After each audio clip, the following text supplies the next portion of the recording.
Hello and welcome. It's Fair from Living Fabulously, and today I'm delighted to have my guest as Dr. Sam Shay. Welcome, Sam. Thank you. I'm really happy to be here. Thanks for having me on. You're welcome. I heard Sam recently talk and I just thought, wow, this is a fresh perspective, and I wanted to share this with you as listeners or viewers. And today I wanted Sam just to tell us more about what it is that he does and why. So my background is that I'm a functional medicine practitioner. I'm a doctorate of chiropractic. I have a degree in acupuncture, and I'm a certified pitch practitioner, which is a specialized genetics analysis.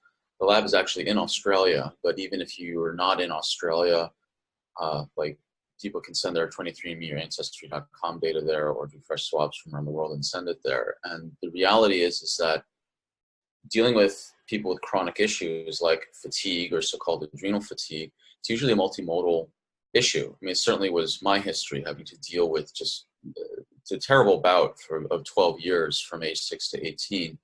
And because of the experience I went through as a child through a teenager, and then devoting the rest of my life to natural medicine, I have specialized in or focused in helping people with chronic issues, particularly things like debilitating fatigue, because that's certainly what I went through. And I had to go through multiple different styles of training, just from all over, everything from working with mind-body medicine for over 20 years, looking at naturopathic nutrition for over 20 years, looking at anthropological nutrition for over 20 years, going into Chinese medicine, a brief stint in looking at Ayurvedic medicine, but decided to opt towards more Chinese medicine and Western naturopathy for a variety of reasons. The getting my doctorate in chiropractic, and then focusing on neurology as well while I was in chiropractic school. Because if you know neurology, you have to know everything else underneath it: nutrition, physiology, anatomy, pathology, and so on. And what I found was that by working with people with really debilitating issues, chronic fatigue, fibromyalgia, autoimmune, and so forth, and of course adrenal, so-called adrenal fatigue, and I found that there was there was 10 common areas that people were struggling with, and 10 pillars of health is the term I've come up with. And what I found is that people with chronic issues have a minimum 7 out of 10 pillars crumbling, which explains why people who are under a chronic state have a great deal of difficulty getting better, because almost all clinicians and protocols and products, if they're honest, are really good at 1 to 3, maybe 5 pillars, not 7+.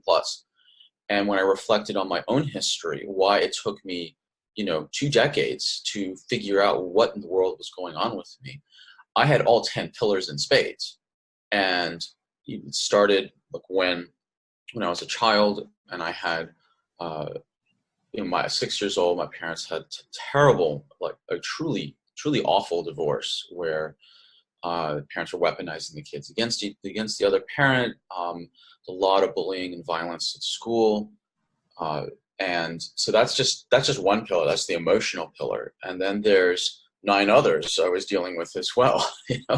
The hormone pillar, where a brain and hormone pillar, where I was just constantly under adrenal stress from the survival issues of everything that was going on, a bowel and digestive issue where I was severely constipated, couldn't go except every 3 to 5 days. That may not sound like much, except, well, that's weird, but that was for 12 years.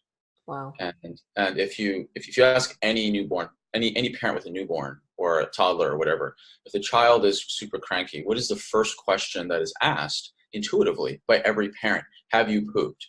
But somehow around like age 4, that question is not asked anymore, or 5. But it still affects people's mood, and certainly it affects their digestion and their ability to absorb nutrients to help their brain and their growth and everything else. But it also affects the liver, because if you can't live in a house in a toilet that doesn't flush, not for very long at least. And it's the same issue with the colon, is that you can get autotoxic, so to speak. I had other issues with my physical body, where I was in chronic pain from sitting all the time, addicted to television and video games. And I thought back pain was normal as a child. No, I mean, that and being on the wrong end of violence, I was in pain because of injuries. And the fourth pillar of movement and exercise, like I just sitting all day in school and sitting in front of TV all day. I mean, I have a spinal issue because of all that. And just not getting the movement that was needed to not only help my muscle growth and my physical growth, but also to help drive my frontal lobes, because movement is a nutrient to feed the frontal lobes. And one of the frustrating things for people with chronic fatigue or adrenal fatigue or just any type of fatigue is that there's this downward spiral of, look, you're too tired to move, but you need movement in order to wake up your brain. And so it becomes this really weird spiral down where you just get more and more tired. And one of the things I've done in my practice is that I've removed the word exercise, because that's a real trigger word for people who like can't exercise because they're so tired or in so much pain, or they get flared up, or they're exhausted afterwards, or they're afraid of it because it just backfires. I don't say exercise, I say movement, because it's a much more calmer, like, and it's more realistic also, like walking in Tai Chi or Qigong or whatever types of movement is a fantastic way to get started. Fifth pillar is biotoxins. I was given lots of really bad food. You know, my morning breakfasts were like bagels, and I can't believe it's not butter, which is a form of margarine. You know, random cheese, and my lunches were like ramen noodles and SpaghettiOs. I had breakfast cereals, and then I had like candy and fast food during the week. I mean, dinners had some semblance of real food, but it was just toxic. And I had a mouthful of mercury from all the cavities I got from also being a sugar addict to cope with all the stress of home and school. 6 pillars, bionutrients. I had, you know, if you eat bad food, you get rid of good food. So I didn't get all the essential real nutrition from real food. Also, another thing I put under bionutrients is oxygen and sunlight. And I was a super shallow breather because I was under chronic stress all the time. And I was inside because of school and just being playing video games. I mean, sure, there was like times in the summer, but the rest of the year was pretty much just trapped inside. The 7th pillar was breakfast and routines. And my breakfasts, as I described, were pretty terrible. I actually had a coffee habit at age 6 because I was so tired that I had to have coffee as a child to stay awake. Now, my mother thought coffee was a lesser evil because she thought the only way for me to get milk in me, because, you know, she thought milk was good for me, which it wasn't, was that I should allow me some coffee. But I was because I was so tired. And because one reason I was so tired, just jumping ahead to pillar 10, was the sleep or bedtime pillar. I was a severe insomniac. You know, I couldn't get to bed, couldn't stay asleep. I'd wake up at 3 a.m. on the dot for over 10 years. I would then wake up exhausted to this super loud, screeching alarm to just remind me it's time to go to that hell known as school again. And that's where the coffee came in at age 6. I mean, some people may feel like it's a bit scandalous to give a child coffee. Well, you know, to each parent their own and the consequences therein. The 8th pillar is the stress pillar, bothers pillar, and you already described that. 9th pillar is bugs or hidden infections and mold. And so I had a hidden infection from summer camp no one really caught for a while. And that affects gut and mood. And 10th pillar, as I described, is bedtime or sleep. So I had severe insomnia. So I had all 10 pillars as a child for a decade. And it stunted my growth, affected all sorts of health problems I was having, but no one was taking them seriously because I grew up in a family of medical doctors, and they thought it was a medication deficiency or it was in my head or both. And I decided at age 18 to devote my life to natural medicine because Western medicine was failing me. I mean, it's great for emergencies, assuming they get there in time and don't screw up, but it wasn't helping me with all of this really like chronic kind of unsolved mystery, fatigue and illness that wasn't being taken care of. So I devoted my life to natural medicine. And that's why I focus on the people that I help with, you know, like the people who have been through multiple products, protocols, and practitioners, because that was my journey. Like I didn't come to the 10 pillars at age 18. I came to it in my early 30s, reflecting back, looking through, working with people really sick. And I was like, okay, wait a minute. There's 10 factors here. Wait a minute. I had these 10 factors. Oh, I had to combine a bunch of factors together synergistically in order to actually properly heal, because I was chasing magic bullets all the time, like magic bullet therapy. Maybe this supplement, maybe this, meditation technique, maybe this diet. No, it's that diet. No, definitely not that diet. Now it's this diet. Nope, wait, nope. Saw a podcast, saw Dr. Oz. It's that diet now. And I was like, oh, it's all about detox. And then I hurt myself doing detox, which is very common actually. And then, it's just going magic bullet to magic bullet, hoping this next thing. And the frustration of watching other people get well off these stupid magic bullets that weren't working for me. I don't know if you've had that experience, but it's certainly been the experience with many people I've worked with. But the 10 pillars model actually explains why the magic bullet worked for them and not for me. Because if they have like one or two pillars that are at 30% and all the rest are at 80%, and then they just try one magic bullet after another, then they suddenly land on whatever, the special goji berry juice they squirt up their nose or whatever, then suddenly they go from 40% up to 80%, and they feel like, oh, this is the thing. This was the magic bullet. Everyone needs this. And then they go and build a career and a multi-level marketing thing and whatever it is, selling their magic bullet du jour. And then when it doesn't work for someone, the answer is almost always, oh, you just need more of the goji berry juice up the nose. and it becomes this trope of, oh, it's just the magic bullet, or it just keeps, and it becomes this really weird, at some point for me anyway, and for a lot of people I've worked with, there becomes this, I'll never get better idea. I'll never get better. There's something inherently wrong with me. I'm doomed to this. And having having the framework of the 10 pillars of health really help contextualize why people were getting better on these magic bullets and why people weren't getting better, because they all had people were chronic at 7+ pillars that were crumbling. And then later on, I then got into functional testing, where you actually tested the organ systems, like test the adrenal glands through salivary testing. You can test the thyroid through blood testing, not just TSH, which is what most GPs do, but actually test T3, T4, and the antibodies and reverse T3 to see, is it a thyroid problem? You can detect if it's an adrenal issue based on some T3 ratios. And you can also see, well, is it a thyroid issue or is it an autoimmune issue to the thyroid, which is then you look towards the gut. And then there's gut testing for hidden parasites and, digestion markers and inflammatory markers. You can even now test the mitochondria, which is the powerhouse of the cell. A lot of people who think they have adrenal fatigue actually have mitochondrial collapse. I've seen this over and over again. You run both the mitochondria and the adrenal test, and I've had perfect adrenal, completely collapsed mitochondria, but the symptoms look very similar to adrenal fatigue. So people are trying to do an adrenal protocol because they feel tired and all the symptoms match up, but it's not an adrenal issue, it's actually a mitochondrial issue. That's why I typically run both at the same time to see, is it one or the other, or worst case, of course, is both.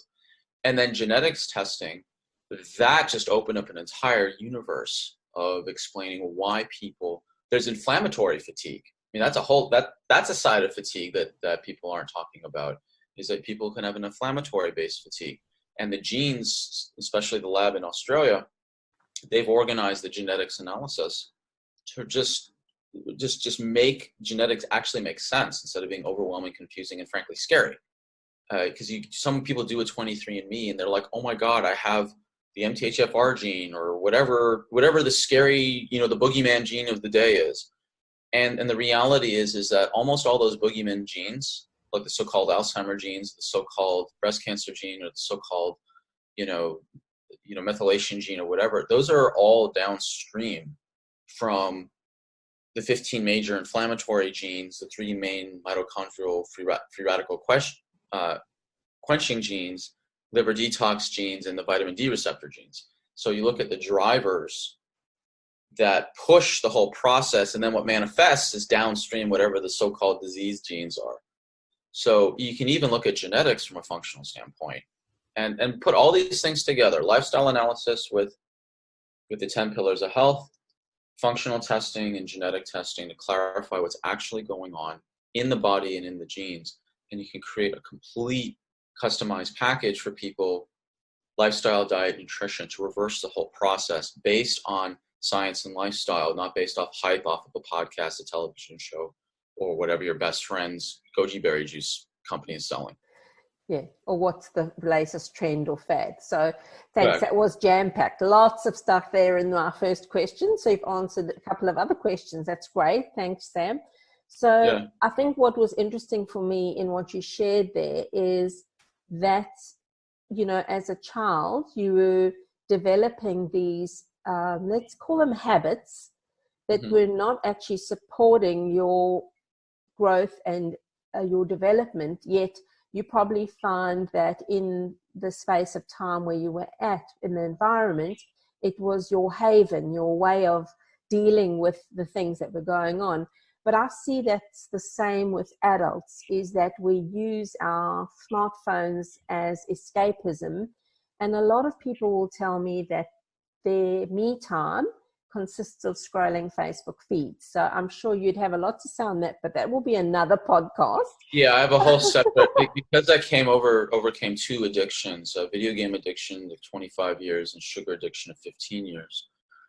That's a separate model called the Tame the Beast of Addiction model. And every addict I've ever worked with has always gone through the exact same 5 phases. And it's irrelevant what the device is. It's utterly irrelevant. Not to the mod in terms of like, the phases are the same. The vice is actually in phase 3, but the cycles, it doesn't mean the vice is irrelevant. Of course it's relevant, but in terms of the global model, an addiction is not about the sugar. It's not about Facebook. It's not about Game of Thrones. It's not about looking at pornography or chocolate or shopping or gossiping or alcohol or drugs. Those are all, it's kind of like that thing I just said, like the quote unquote Alzheimer's gene, that's downstream of the root issue, just like the vice is downstream of the root issue, just like you said. And I did use sugar and video games to numb out to the very real stressful feelings I had from the belief systems I was carrying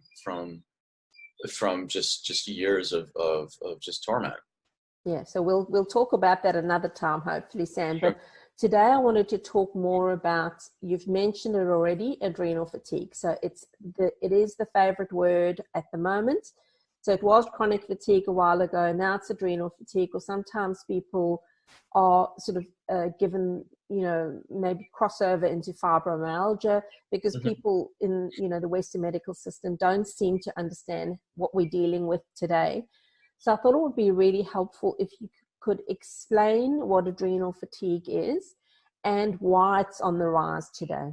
Sure. So the term adrenal fatigue was kind of popularized by Dr. James Wilson in the late 90s with his book, Adrenal Fatigue, the 21st Century Syndrome. I've trained with Dr. Wilson. He's an extremely intelligent, kind of grandfatherly, kind man. And he's really done a good job giving people, the lay public, an awareness on the adrenal glands. The term itself has been under assault by Western medicine, and there's reasons for that. One, because in Western medicine, the problems with the adrenals are under, if you look at a bell curve, or what's technically called, for the Scrabble enthusiasts, the Bernoulli distribution, the bell curve in medicine for diseases has to do with statistical quartiles or quintiles, and that you've got people on the outer 2.5%, so the 97.5% above and the 2.5% below.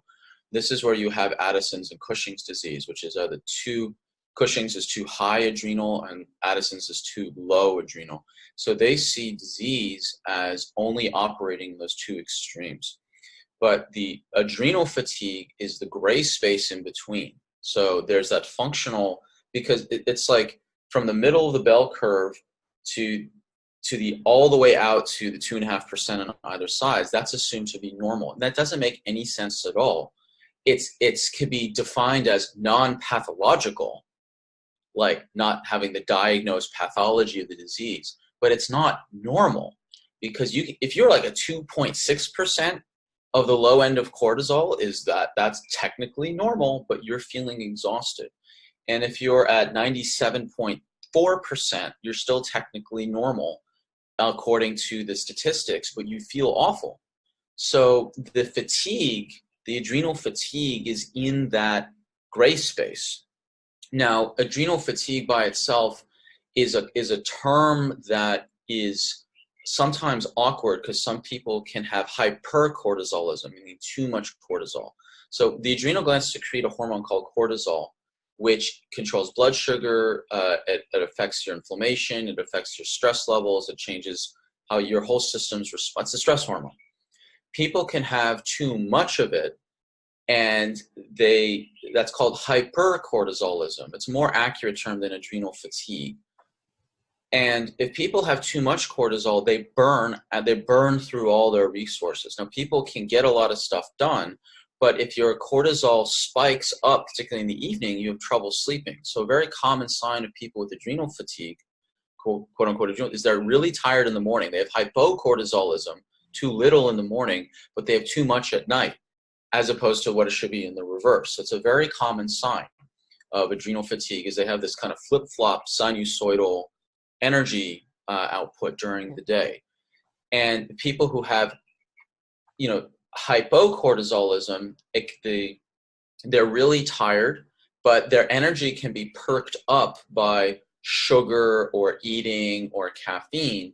So frequently people spike their energy levels during the day with sugary snacks or sweet foods or processed grains, coffee, caffeine, or otherwise, to get that spike. Then they crash, and spike, then they crash, spike, then they crash. And then at some point, like after 6 o'clock at night, like their energy just goes up and it stays up. And then finally they're like, oh, I can finally get stuff really done because I can focus. And then they don't sleep well.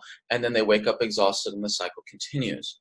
So what adrenal fatigue is that dysfunction of the rhythm of the adrenal gland, where it should be high in the morning and it should gradually go down during the day and it's lowest at night so you can sleep. The other issue around adrenal fatigue is that it's been astroturfed. There's a great TED talk on astroturfing where the term is not, it's removed from Wikipedia. Like Wikipedia has been totally bought out by pharmaceutical companies.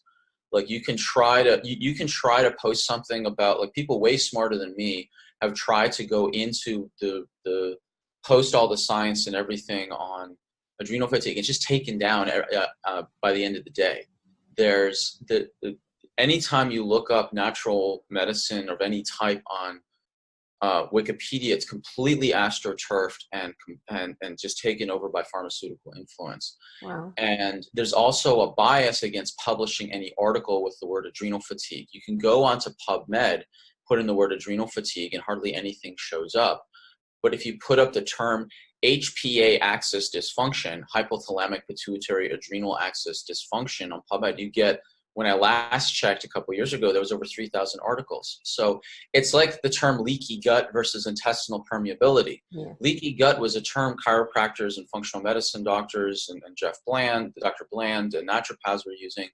And it turned out we were right, but they don't ever want to say the word leaky gut in the literature, so they just changed it to intestinal permeability because they don't want to acknowledge that the natural practitioners were right about something. So there's a lot of shadow operational mechanisms going on by people with larger agendas than us that are trying to take control over what the health information is. For example, this is real. Like Dr. Mercola, who's a controversial character, but he's been around since the 90s. He went from 2 million views a month up to this year, and then suddenly Google changes their algorithm, and he went down to less than 10,000 a month in 1 month. So you tell me that something wasn't fishy that's going on there. Exactly. You go from 2 million to 10,000 in 1 month.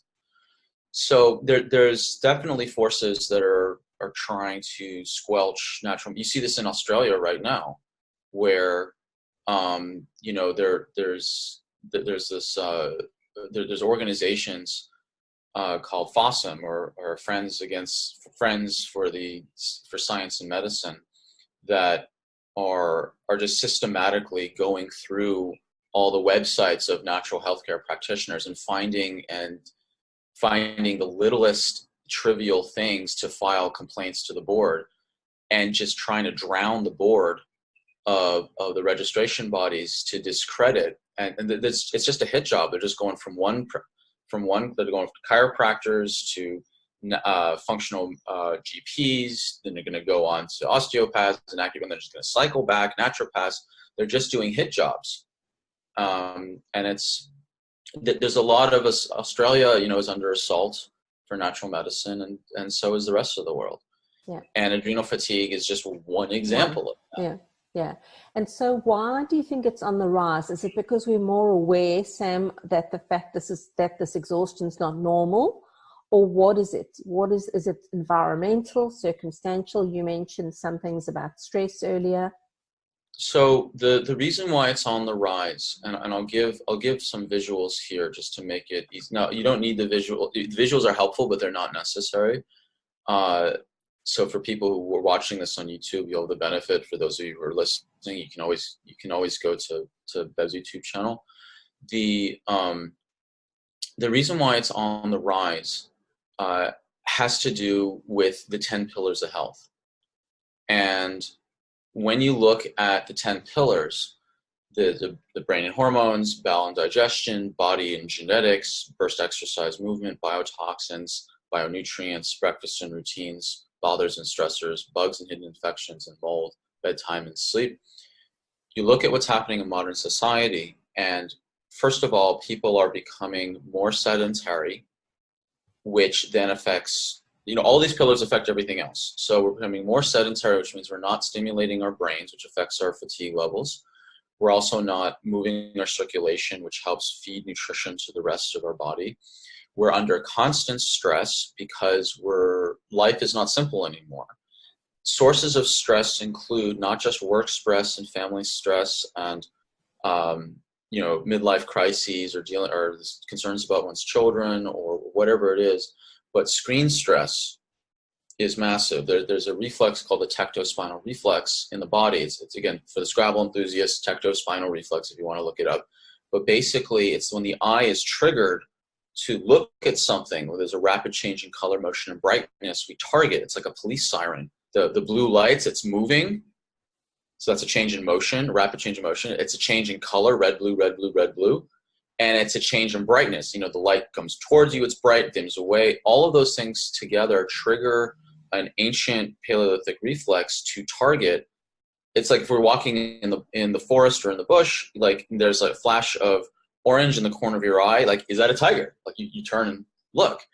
And that automatically fires the stress response. That if your eyes dart, you automatically fire your adrenal stress system, because just in case it is a tiger or a pack of wolves or a bear or a pack of dingoes or whatever it is, you have to be ready to run now. You can't wait, is it an old tiger? Are they little puppies? You don't have time. You gotta preemptively load your stress system to then drive blood and fuel to your muscles to sprint away or fight for your life. And the screens, the flickering light, the scrolling, all these things, the rapid change in color, motion, and brightness that are affecting the tectospinal reflex, that are driving your stress response. On top of that, you've got this dopamine addiction cycle of looking for newness, looking for threat, looking for recognition. Like all these things that Facebook do, they trigger on very old neurological neurotransmitter loops to seek for validation, seek for threat, or seek for what was the third one I just said before? Threat, acknowledgement, novelty. Those three things fire off the dopamine system. So you've got this conversion issue of combining your stress response with all of these needs for cultural acknowledgement, threat, and novelty. And that just fires the stress system, and you also end up with dopamine depletion. So then you feel like not excited, so then you just want to be stimulated again.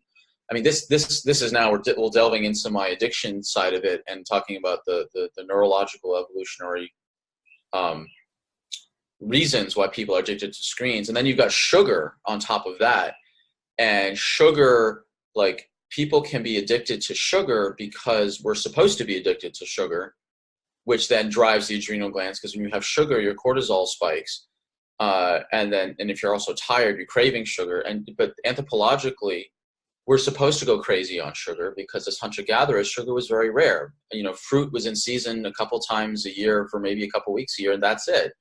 And if you saw a big berry bush, and you start eating it, you go crazy. Like, you're not full. You just keep stuffing yourself. And there's good evolutionary reasons why. Because that berry bush for the day can give you enough calories potentially for 2 weeks, if there's enough of it there. But you got to get to that berry bush and eat it before the bears, the bees, the deer, the bugs, rot, mildew, and other tribes people get to it first. So the body has a built-in mechanism to make you crazy around sugar, because you're supposed to be, because you have a small window to get it before everyone else or everything else does. So a lot of people who are addicted, who are dealing with sugar, and which of course feeds the adrenal fatigue and any other type of fatigue, is that you're fighting against, however many years of evolution of your reaction to sugar. So it's becoming more of a problem, going back to the root of the question of why is it more common? Yes, there is more education on it for sure. And then you've got the concomitant retaliation against that education by, Google and pharmaceuticals and so on, and astroturfing. But you've got people who are sugar is everywhere. Screens are everywhere. People can't tolerate boredom. Boredom is the most sinister, stressful thought on the planet, and people don't realize it's stressful. That's why it's so sinister, and they just fidget, and then they just quickly check their phone, which drives their dopamines and their stress levels even more. People are sitting more. Toxic exposure is just massive, and it's just growing and growing and growing by the day. Whether you got fires going on in Sydney, right? Whether it's pollution from burning, or it's in the food, or toxic chemicals from wherever.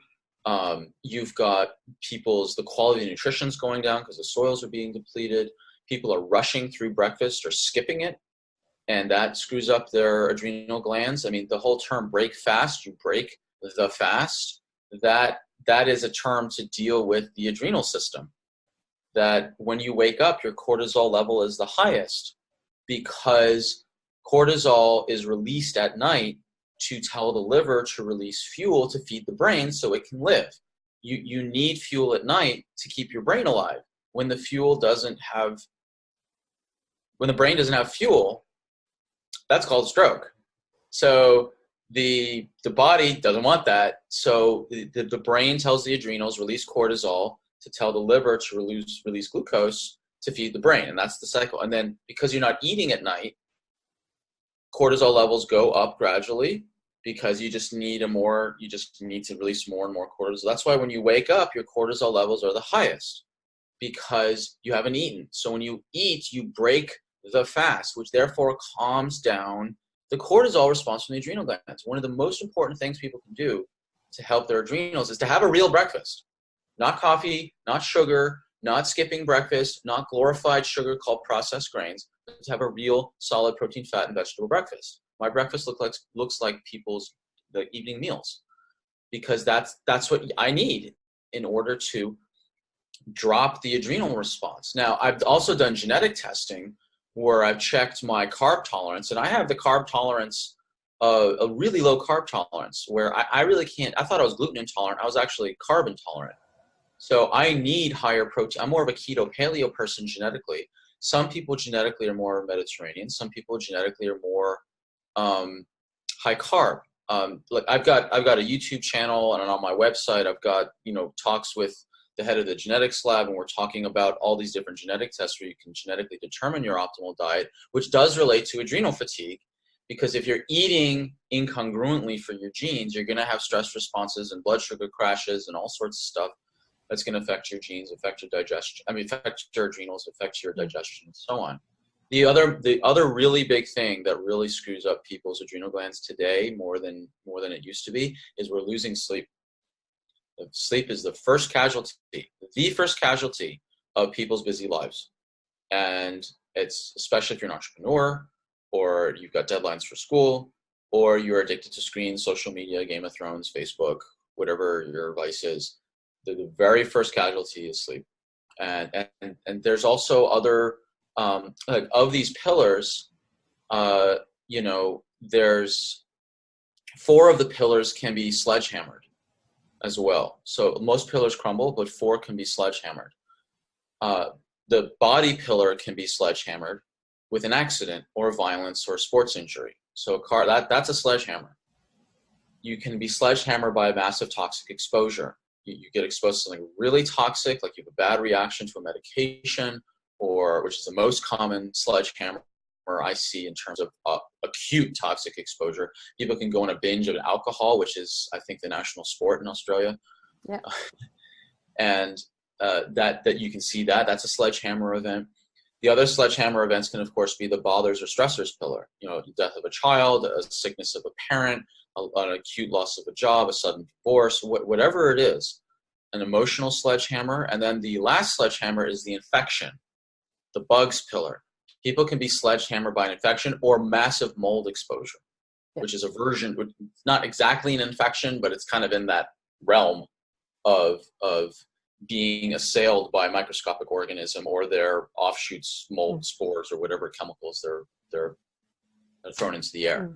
So most people aren't sledgehammered by missing one night of sleep, or eating one bad meal, or skipping one breakfast, or not exercising for a day. Like those 6 other pillars are mostly almost always just crumbling.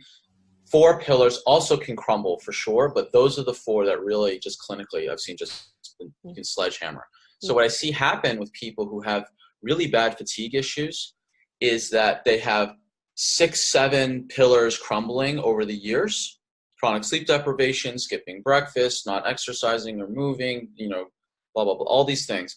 Then there's a sledgehammer event within 2 years of the onset of the symptoms of severe fatigue. And the reason why it's 2 years, like they had a bad car accident and 2 years later they're suddenly chronic, or this happens all the time. They go for a vacation in one of the islands or whatever, they get food poisoning, they get really sick, they supposedly recover, they come back 1 to 3 months later, full-blown chronic fatigue, fibromyalgia, or some sort of fatigue issue. What happens is that within that 2-year period of that sledgehammer event, that's how much time it takes for the body's reserves to be burned up to try to deal with the issues caused by the sledgehammer. And that doesn't come from me just clinically. That comes from the insurance data from the car accident, from the auto insurance industry in the United States, because one of my professors in school did a lot of litigation work. And he says that in the car accident cases he did, the major accidents, the companies want to settle as quickly as possible because the major symptoms onset within 2 years. I'm literally sitting in neurology class with this professor in 2006, and I say to myself, I wonder if that's true, not just with the head-on collision, but the chemical equivalent of a head-on collision and the stress equivalent of head-on collision. And not only in clinical practice was that true, but also the infectious equivalent of a head-on collision counted as well with that. So what happens, they have all this chronic crumbling thing in the background. Then there's a sledgehammer event of one of those 4 types or more, one or more of those 4 types. And then within 2 years, they get the expression of the chronic issue. And I see that over and over and over again. And I think that would be true for me too, Sam. Now that you say that, I moved into an apartment that had been completely gutted by fire. And they laid the carpet too early, and there was mold under the carpet. I didn't realize that's what it was. Yeah. But I was in that apartment for 2 years, and then I really got unwell. Yeah. I mean, it was a perfect storm for my body because there was also, stress. There was a sort of infection at the same time. So all of those things collided. I had, I think, more than 4 sledgehammers. But so if let's say somebody is listening to this and they find themselves in the situation, they feel that it hasn't been, they haven't got to even off the starting blocks to get well. Hmm. Where would be the 3 areas in that 10 pillars that you would really start with? And I mean, besides, you've mentioned all the things to do. You've mentioned, getting your lifestyle evaluated, get a coach, have testing, get functional, all the things. But of those 3, where would you be able to start until you could maybe get some testing done? Sure. So just to contextualize everything as one big piece, then to also give people, here are the things you can do in the interim. I'll share what's called the cycle. This is, for those of you on YouTube, this is like 20 years of my life in one slide. This is the cycle of burnout and chronic disease. And for people who are listening, I can very easily explain it. So basically the cycle is this: you have bad lifestyle choices or bad circumstance. This is the 10 pillars. So bad circumstances, you're a 6-year-old child and you're stressed, you're being fed bad food, you're not exercising, you're being assailed at school, not sleeping well. These are not choices, these are circumstances, because as a child you don't know. So bad choices or circumstances interpreted through your genetics then lead to one of the 4 adaptive responses: inflammation, blood sugar dysregulation, free radicals, or tissue breakdown, which makes sense. If you're under a survival situation, your body's not interested in long-term health and repair.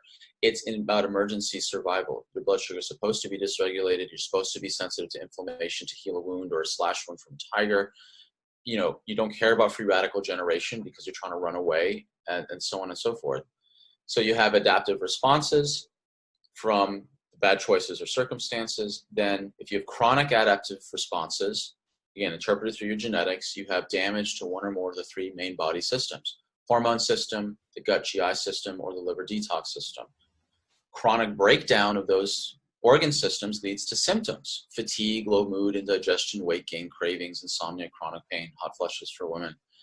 And people with bad enough symptoms, they then start coping with bad lifestyle choices, which then creates more adaptation, which then creates more damage, which then creates more symptoms, which then leads to more coping, which then leads to more adaptation, more damage, more symptoms. And that's the cycle of chronic disease. And that's how you spiral down. What happens with functional testing, gut, liver, adrenals, thyroid, food intolerances, mitochondria, all that stuff, that checks what organ systems and the biochemistry of those organ systems have been damaged and how you adapt. And then the genetics testing tells you how do your genetics influence all those connections between all those phases, because the connections between all those phases is your genetics, because your genetics interpret your lifestyle changes, interpret the adaptation, interpret how the damage is manifesting the symptoms, and so on. So with functional testing, you can identify where you're at and then customize a lifestyle nutrition plan to reverse that process. But the foundation before all that stuff is lifestyle. Okay, so functional testing and genetics is critical for a true march towards resolution. But you can't rely on testing alone or supplements alone or whatever. Like, you've got to look at the core lifestyle, and that's the 10 pillars. The 10 pillars in my programs is the absolute root foundation. It's the start. I don't hand out tests over the phone. It's you do the lifestyle assessment first. In terms of the 3 most important pillars to focus on when it comes to dealing with fatigue, number 1 is breakfast and routine. Breakfast is a bookmark for not just breakfast, but also for routines, because breakfast is part of your morning routine. And what I found was that it was the first ebook that I ever wrote. It was called Ending Adrenal Fatigue, the Easy Breakfast Guide. And people can have access to that. I give that as a free copy for people, your listeners.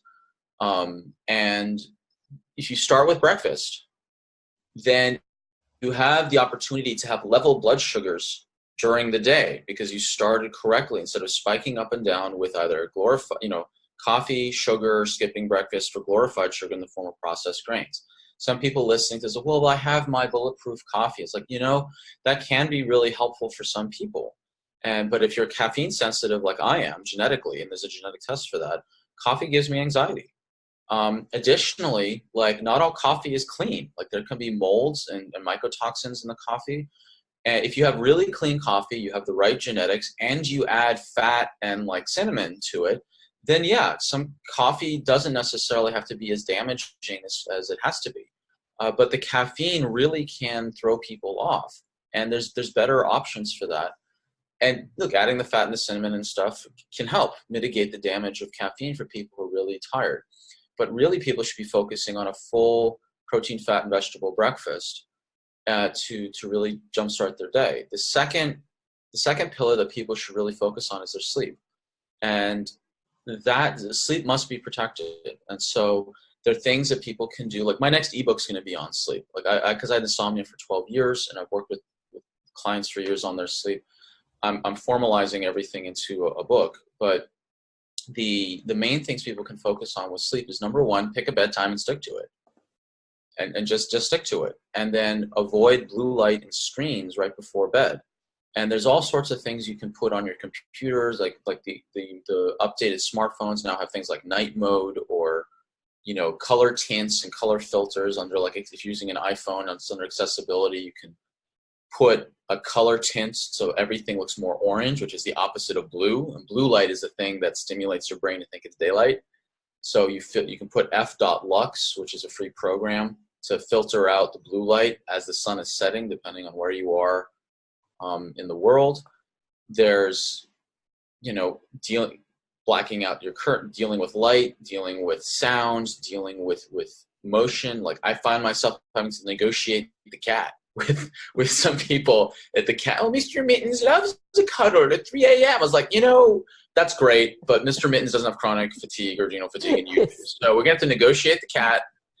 And it's we went to chapter titles, negotiating the cat. Anyway, the worst I've ever seen. I couldn't believe this. The worst I've ever seen is a woman with severe chronic fatigue and fibromyalgia had 3 cats, but she had the cat door, like her bedroom wall, the headboard where shared the wall to the backyard. She built a cat door over her bed, so the cats like literally leap onto her bed at night, and she's so confused as to why she's not getting better. And I don't know whether to laugh or throw up when I saw that. It was just unbelievable. So breakfast, bedtime, and the other thing that people can really look at is take a very honest audit of what are the stressors in your life. And by stressors, I usually mean people. Okay? And that this is a very challenging, confronting even suggestion, is that most of people's problems are other people. And it doesn't mean, if everyone's a jerk in your life, usually you're the jerk, not them. But I am asking for people for self-reflection here, but there are usually key situations or key people or key circumstances where the stress is so acute and obvious that can really wear people down. And whether it's a relationship stress and people need to look into Esther Perel's work, or if you could put the top-heavy theology aside, the 5 love languages in that book, he's very top-heavy on his personal theology, but if you can get past that, the 5 love languages is a really, really great framework to deal with relationships. If it's work life, there's a whole set of literature on how to deal with that. If it's your kids, that's a whole layer of complexity on that. And if clutter even is a form of stress. Marie Kondo, with her life-changing magic of tidying up, that's why she's like a worldwide phenomenon right now, because clutter is extremely stressful. Yeah. And it may sound trivial to some people listening to this, but it's not. It's absolutely not.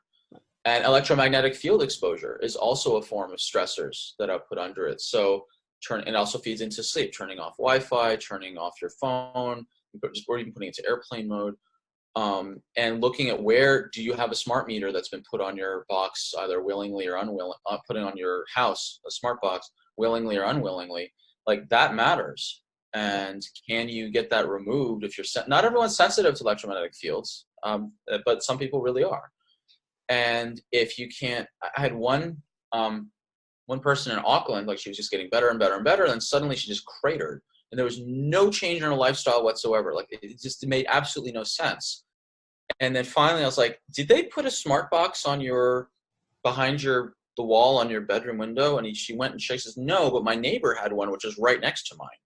And that's the thing. So all she had to do was switch her bed arrangement, because electromagnetic fields have an exponential decay based on distance.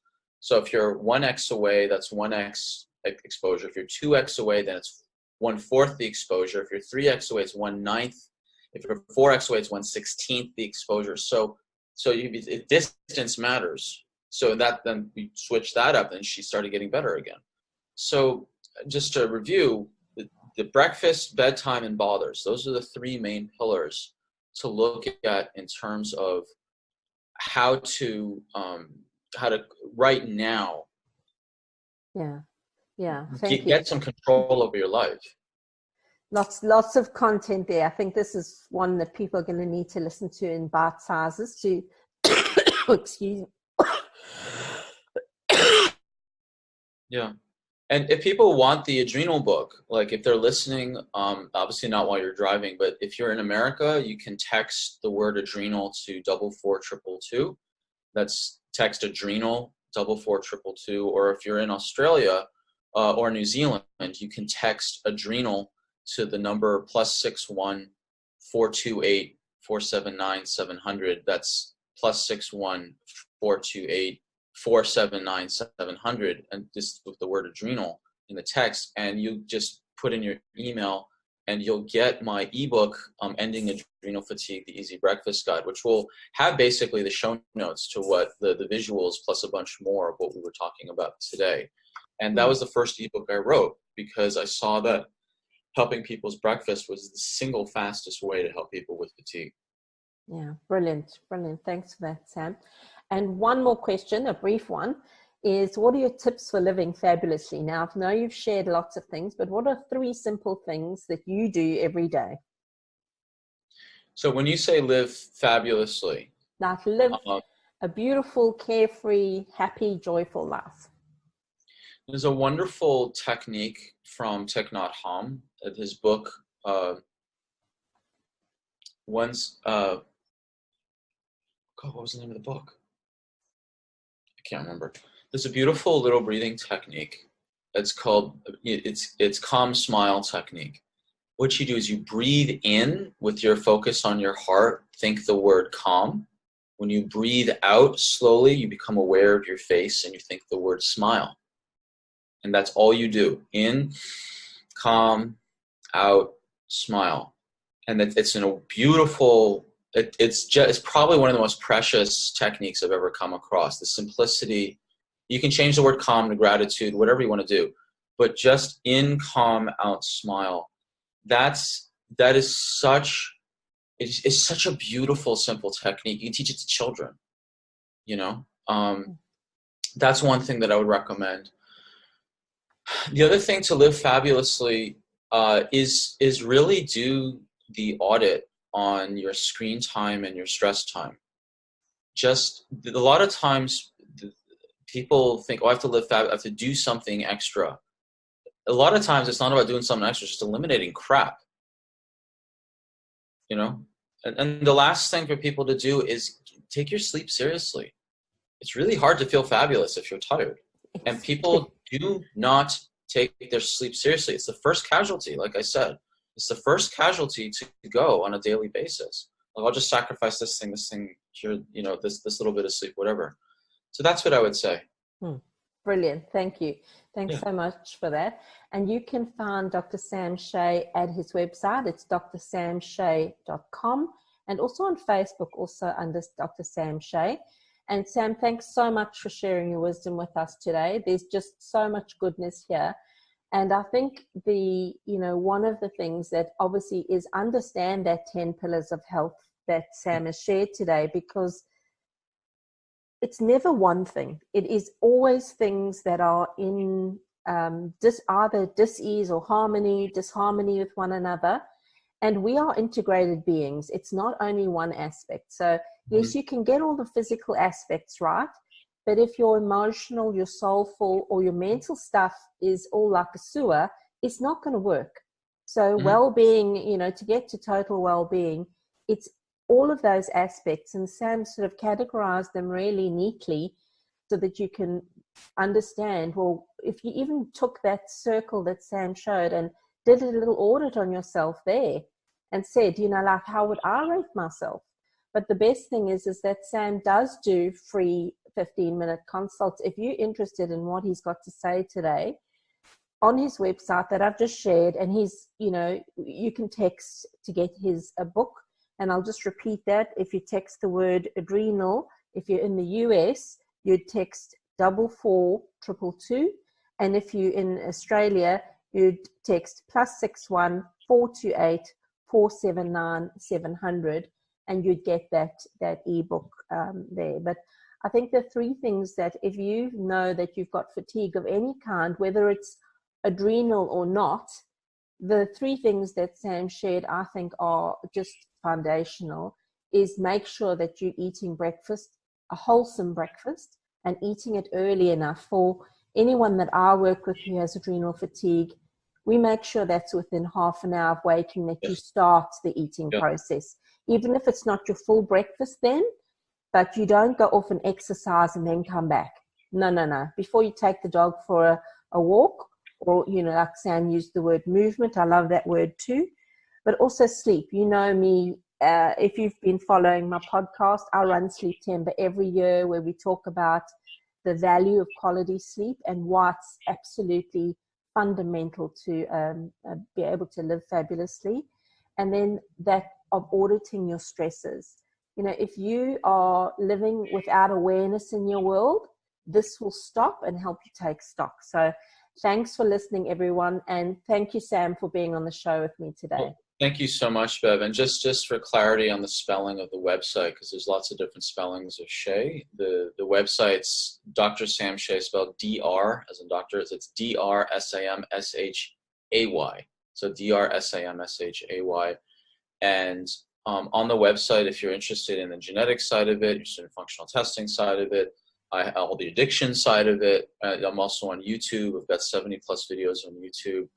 I put lots and lots and lots of content out there because my doctor actually means teacher. It's an old French word for teacher, and my primary love is teaching. It's why I really, really am so grateful to be on a podcast like yours, Bev. Is I love teaching, and it's the only way to scale the information to actually help people. Because look, I read a book, you know, that when I was a teen, that helped me shift my direction towards natural medicine, and that's just a method of teaching.